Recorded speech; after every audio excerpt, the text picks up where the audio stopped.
Baik, saya akan menjelaskan dari materi sebelumnya tentang harmonisasi sains agama yang menurut Nidal Gusom.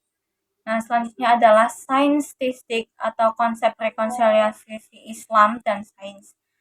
Sains memiliki peran yang cukup signifikan untuk membantu dialog antar agama, interfaith dialog. Peran tersebut dapat berfungsi paling tidak dengan 5 syarat.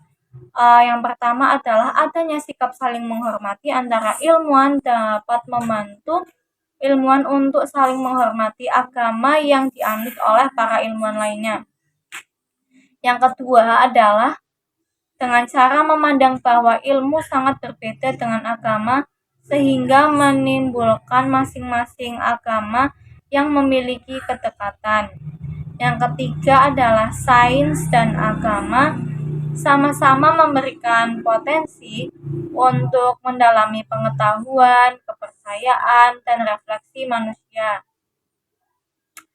Yang keempat adalah sains akan terlihat mulia jika dilihat dari perspektif agama, dan agama akan dapat mencapai esensinya. Hal ini bisa dilihat dari nilai-nilai ilmiah.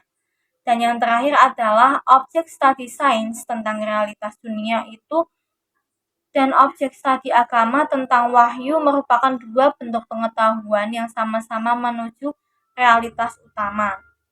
Berdasarkan berbagai analisis dan kritik, Gusom terhadap berbagai konsep dan pandangan tentang relasi sains dan Islam, relasi sains dan kitab suci, serta beberapa persoalan sebagai dampak perkembangan sains dan teknologi terhadap agama, Gusom juga memberikan sebuah tawaran konsep sains dalam Islam. Konsep tersebut yaitu saintistik. Sebelum dianalisis lebih jauh tentang konsep saintistik yang dikemukakan oleh Nidal Gusom ini, perlu dilihat terlebih dahulu berbagai konsep yang telah ditawarkan oleh para pemikir muslim yang sebelum-sebelumnya. Salah satu tema sentral yang banyak dibahas dan dianalisis oleh Nidal Gusom yaitu adalah Islamisasi sains. Persoalan sains dan Islam serta Islamisasi sains dewasa ini menjadi perdebatan yang lebih serius sejak munculnya ide sains Islam yang pertama kali oleh Said Hussein Nazar. Kemudian diikuti oleh Muhammad Naqid al-Atas. Perdebatan ini menjadi lebih berkembang dengan hadirnya pemikiran Islamisasi pengetahuan oleh Ismail Raji al-Faruqi dan diperluas menjadi Islamisasi sains oleh Toha Jabir al-Awani. Selanjutnya, pemikiran mukjizat ilmiah dalam Al-Quran yang disebut dengan kelompok Ijaz turut mewarnai perdebatan Islam dan sains yang dikembangkan oleh Maurice Bucaille. Islamisasi sains yang digagas oleh Ismail Raji al-Faruqi adalah salah satu respon terhadap analisis positivistik Bucaille. Islamisasi sains berupaya untuk mengkaji dan merumuskan kembali agar sains modern sesuai dengan wahyu sebagai sumber utama ajaran Islam. Nah, oleh sebab itu, pada dasarnya konsep Islamisasi sains bertolak belakang dengan konsep Bucaille. Pemikiran Bucaille termasuk bagian dari pandangan mukjizat ilmiah Al-Quran dan banyak mempengaruhi berbagai karya dan diskusi yang mendukung konsep tersebut. Sebagian besar pendukung pandangan mukjizat ilmiah Al-Quran adalah orang yang mendalami sains kealaman dan teknologi serta tidak memiliki latar belakang ilmu-ilmu keislaman secara formal. Islamisasi pengetahuan bukan sebuah konsep sederhana dan tunggal saja, namun konsep tersebut juga meliputi berbagai pandangan dan perspektif yang metafisik, epistemologis, etis, dan metodologis. Islamisasi sains juga berupaya menempatkan sains Islam dan konsentrasi sains kontemporer. Oleh sebab itu, asumsi-asumsi filosofis yang dikembangkan oleh Naqid al-Atas, Syed Hussein Nazar, dan Ismail R. Faruqi menunjukkan betapa konsep Islamisasi sains tersebut tidak tunggal melainkan sangat luas dan kompleks. Berbeda dengan pemikir yang mendukung Islamisasi sains dan sains Islam, sebagian pemikir dan saintis masih meragukan eksistensi atau ontologi dan termasuk juga epistemologi yang paling banyak didiskusikan. Islamisasi sains dan sains Islam yang diusung oleh para pemikir ilmuwan muslim seperti Ismail Raji Al-Faruqi, Ziauddin Sardan, Said Nauki Al-Atas, Osman Bakar, dan Muzaffar Iqbal. Di antara pemikir yang mengkritik upaya Islamisasi sains adalah Muhammad Arqon. Menurut Arqon, konsep Islamisasi sains mesti diawali dengan kritik epistemologis yang radikal terhadap pengetahuan. Hal ini diperlakukan dengan cara membedakan diskursus yang bersifat ideologis dan diskursus ide sehingga dapat mengelaborasi suatu epistemologi yang kritis. Epistemologi kritis baru atau New Critical Epistemology. Istilah sains sakral dan sains profane, sacred science and profane science, yang dikemukakan oleh Nazar adalah untuk membedakan dengan konsep sains tradisional dan sains modern. Yang pada bahasa Inggrisnya itu traditional science and modern science. Perdebatan mendasar antara sains tradisional dan sains modern merupakan posisi profan dan sakralnya. Bagi sains tradisional, sakral berada pada posisi sentral, sedangkan profan berada pada posisi marginal. Diskursus Islam dan sains memerlukan beberapa pertimbangan sehingga menjadi lebih bermakna. Pertimbangan tersebut adalah yang pertama, perkembangan epistemologi terkait dengan status Al-Quran dan dalam hubungannya dengan sains modern. Yang kedua adalah konsep tentang Tuhan, perbuatan Tuhan dan serta hubungan Tuhan dan makhluk. Yang ketiga adalah tentang konsep kosmos dalam Islam, termasuk pluralitas dari dunia nyata dan dunia gaib. Pertimbangan keempat adalah konsep alam dalam Islam dan berbagai macam konsep alam dalam sains modern. Yang terakhir adalah tentang makna ayat-ayat yang bersifat ilmiah yang ditulis dalam beberapa literatur tafsir serta hubungannya dengan pesan utama dari Al-Quran. Menurut Nidal Gusom, konseptistik sains sejalan dengan keyakinan agama lain, khususnya agama Kristen, dalam mengembangkan sains. Konsep ini juga merupakan solusi bagi berbagai krisis sains modern yang kehilangan nilai, makna, dan moralitas. Pada hal ini, Salman Hamid juga meragukan konsep tersebut karena persoalan makna dan moralitas itu tidak hanya semata-mata milik teisme, namun juga merupakan bagian dari kerangka pengembangan sains bagi kalangan ateis. Oleh sebab itu, persoalan makna menjadi tidak jelas. Arah kritikannya dihubungkan dengan kosmologi.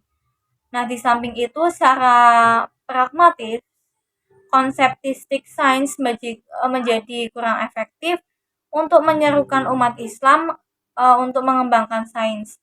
Tujuan Nidal Gusom menulis buku Islam Kuantum ini adalah untuk menjelaskan secara rinci tentang filsafat sains dan hubungannya dengan Islam dan menghidupkan perdebatan tentang peran dan status sains pada masyarakat Islam. Nah, di samping itu, beliau juga ingin mengembangkan sebuah pola saintisis hormon modern antara sains dan Islam. Sasaran akhir dari upaya Gusom ini adalah berupaya untuk membangun sebuah konsen saintistik yang sejalan dengan Islam dan agama monoteistik lainnya yang terutama pada agama Kristen. Konsep quantum questions berupaya untuk memberikan solusi terhadap persoalan sains modern dan agama tanpa menghilangkan atau menolak pemahaman saintifik tradisional maupun modern. Pada fenomena alam hanya dapat kita pahami dengan hukum alam yang sifatnya itu tetap. Nah, sebab itu Tuhan menciptakan hukum alam. Sebab kalau hukum alam berubah, tentu tidak ada gunanya Tuhan untuk menciptakan hukum alam. Ada beberapa peristiwa seperti mukjizat para nabi bagi Nidal Gusom terbuka untuk ditafsirkan ulang dan seharusnya dipahami secara metaforis. Nidal Gusom juga memahami konsep sains Islam atau Islamic Science yang dikembangkan oleh pemikir Muslim seperti Ziauddin Sardar. Meskipun demikian, ia memberikan beberapa keberatan dan kritik terhadap ide sains Islam tersebut. Yang pertama, ide bahwa implementasi sains harus memperhatikan etika, moral, kepatuhan kepada Tuhan, dan kondisi sosial yang merupakan mencampur adukan antara sains dan teknologi.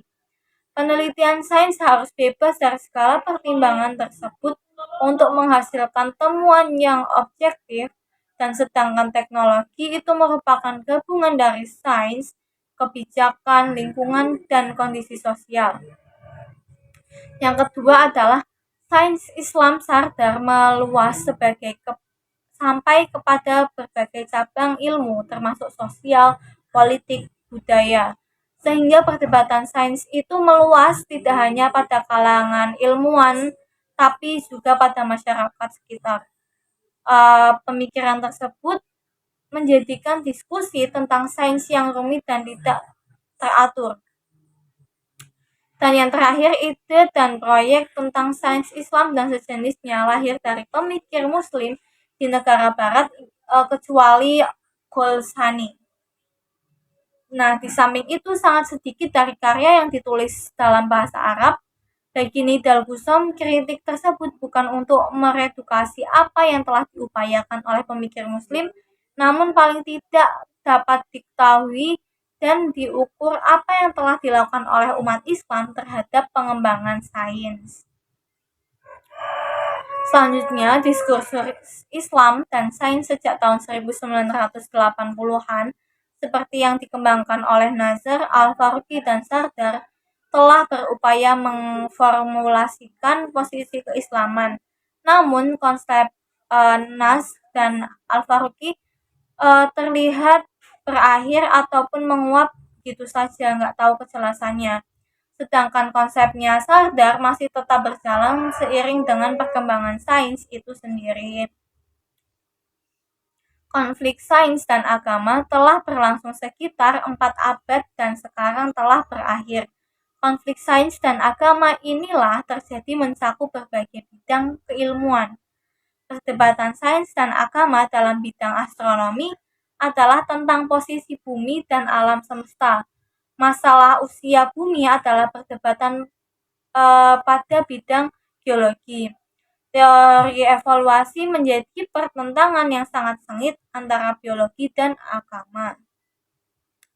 Perdebatan itu juga termasuk dalam bidang psikologi terkait dengan teori Sigmund Freud tentang agama. Islam secara historik maupun ajarannya tidaklah asing terhadap yang namanya sains. Walaupun demikian, untuk memperkembangkan dan kondisi dewasa ini, umat Islam harus memulai mengembangkan dengan level kesadaran yang baru, integritas intelektual, dan nilai-nilai praktis, pengembangan dan penggunaan sains. Pandangan tersebut agaknya menjadi hal perlu diperhatikan terkait dengan kondisi kekinian umat Islam dalam kaitannya dengan pentingnya peran sains dewasa ini. Sains memang pada dasarnya tidak dapat dilepaskan dari segala aspek kehidupan manusia di zaman sekarang.